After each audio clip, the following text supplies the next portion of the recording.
انا لله و انا الیه راجعون. په ایران کې زمونږ 280 افغانان شهیدان شوي او زیاتره زخمیان دي.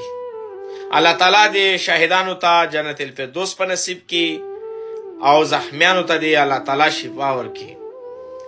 دا د ایران حکومت دا ظلم کړی دی. د دغې پوښتنه باید اوسنی نظام وکړي چې ولې زمونږ بې ګناه افغانان شهیدان شول، زمونږ بې ګناه افغانان زخمیان شول.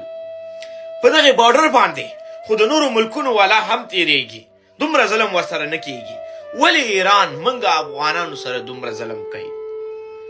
همدا موږ افغانان بیا نورو ملکونو ته حق غواړو چې آیا په فلسطین باندې ظلم کیږي، آیا په ایران باندې ظلم کیږي، په نورو ملکونو باندې ظلم کیږي، خو خپل حق بیا خپله نشو غوښتلی.